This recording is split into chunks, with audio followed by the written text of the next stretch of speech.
ಗುರುವಾರ ಮಧ್ಯಾಹ್ನ ಊಟಕ್ಕೆ ನುಗ್ಗೆಕಾಯಿ ಸಾಂಬಾರು ಮಾಡೋಣ ಅಂತ ರೆಡಿ ಮಾಡ್ಕೊಳ್ತಾ ಇದ್ದೆ. ನಾನು ಯಾವ ಥರ ಮಾಡ್ತೀನಿ ಅಂತ ಹೇಳ್ಬಿಟ್ಟು ತೋರಿಸ್ತೀನಿ ಬನ್ನಿ. ಫಸ್ಟ್ ಒಂದು ಗ್ಲಾಸ್ ಆಗೋವಷ್ಟು ಬೇಳೆನ ನೆನೆಸಿಟ್ಟಿದ್ದೆ. ಬೇಳೆಗೆ ಸ್ವಲ್ಪ ಒಂದು ಟೊಮೊಟೊ, ಒಂದು ಸ್ವಲ್ಪ ಅರಿಶಿನ ಹಾಕ್ಬಿಟ್ಟು ಬೇಳೆ ಬೇಯೋಕೆ ಇಟ್ಟಿದ್ದೆ. ಒಂದು ಕಡೆ ಒಂದು 3 ವಿಸಿಲ್ಸ್ ಹಾಕ್ಕೊಂಡ್ರೆ ಸಾಕು ಕುಕ್ಕರಲ್ಲಿ. ಅಷ್ಟರಲ್ಲಿ ಮಸಾಲೆಗೆ 2 ಈರುಳ್ಳಿ, 1 ಟೊಮೊಟೊ, ಒಂದು ಪೂರ್ತಿ ಬೆಳ್ಳುಳ್ಳಿ ಮತ್ತು ಒಂದು ಸ್ವಲ್ಪ ತೆಂಗಿನಕಾಯಿ ತುರಿ, 2 ಟೇಬಲ್ ಸ್ಪೂನ್ ಆಗೋವಷ್ಟು ಸಾಂಬಾರು ಪೌಡರ್, ಬೇಳೆ ಸಾಂಬಾರು ಪೌಡರ್ ಬರುತ್ತಲ್ಲ ಅದನ್ನು ಹಾಕ್ಕೊಂಡು ಚೆನ್ನಾಗಿ ನುಣ್ಣಗೆ ರುಬ್ಕೊಂಡು ಬರಬೇಕು. ಅಷ್ಟರಲ್ಲಿ ಬೇಳೆನೂ ಬೆಂದಿತ್ತು. ತೀರಾ ನುಣ್ಣಗೆ ಬೇಯಿಸ್ಕೋಬಾರ್ದು. ಹೈ ಫ್ಲೇಮ್ನಲ್ಲಿ 3 ವಿಸಿಲ್ಸ್ ಹಾಕ್ಕೊಂಡ್ರೆ ಸಾಕಾಗುತ್ತೆ.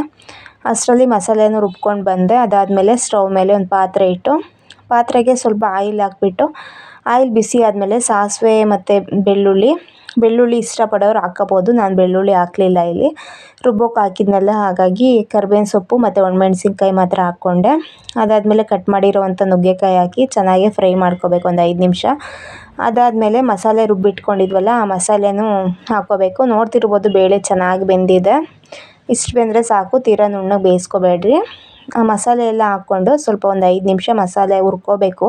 ಹಸಿದು ಹಾಕಿದ್ವಲ್ಲ ಈರುಳ್ಳಿ ಎಲ್ಲ, ಹಾಗಾಗಿ ಸ್ವಲ್ಪ ಫ್ರೈ ಮಾಡಿಕೊಂಡು ಸ್ವಲ್ಪ ಹುಣಸೆಹಣ್ಣು ನೆನೆಸಿಟ್ಟಿದ್ದೆ. ಒಂದು ನಿಂಬೆಹಣ್ಣಿನ ಗಾತ್ರದಷ್ಟು ಹುಣಸೆಹಣ್ಣು ನೆನೆಸಿಟ್ಟಿದ್ದೆ.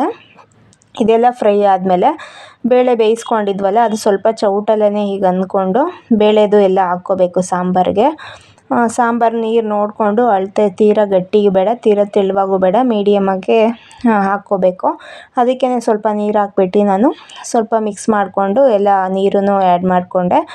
ಚೆನ್ನಾಗಿ ಕುದಿಸ್ಕೊಂಡು ಸಾಂಬಾರು ಉಪ್ಪು ಹಾಕ್ಕೊಂಡು ಸಾಂಬಾರು ಕುದೀತಿರ್ಬೇಕಾದ್ರೆ ಹುಣಸೆಹಣ್ಣಿನ ರಸ ಹಾಕ್ಕೋಬೇಕು.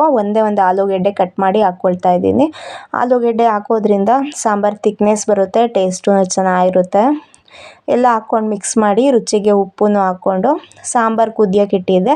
ಸಾಂಬಾರು ಚೆನ್ನಾಗಿ ಕುದೀತಿತ್ತು. ಅಷ್ಟರಲ್ಲಿ ಹುಣಸೆಹಣ್ಣಿಂದೆಲ್ಲ ಕ್ಲೀನ್ ಮಾಡಿಕೊಂಡು ಹುಣಸೆಹಣ್ಣೆಲ್ಲ ಕಿವುಚಿ ಆ ರಸನೂ ಹಾಕ್ಕೊಳ್ತಾ ಇದ್ದೀನಿ.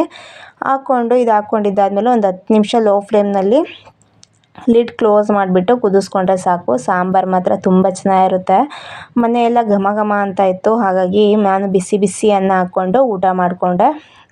ಸಾಂಬಾರು ಟೇಸ್ಟ್ ತುಂಬಾ ಚೆನ್ನಾಗಿತ್ತು. ನೀವು ಒಂದ್ಸರಿ ಟ್ರೈ ಮಾಡಿ ನೋಡಿ ಹೇಗಿತ್ತು ಅಂತ ಹೇಳ್ಬಿಟ್ಟು ಕಮೆಂಟ್ ಮಾಡಿ. ನಾನು ಸಿಗ್ತೀನಿ ಮುಂದಿನ ಬ್ಲಾಗಲ್ಲಿ. Thank you.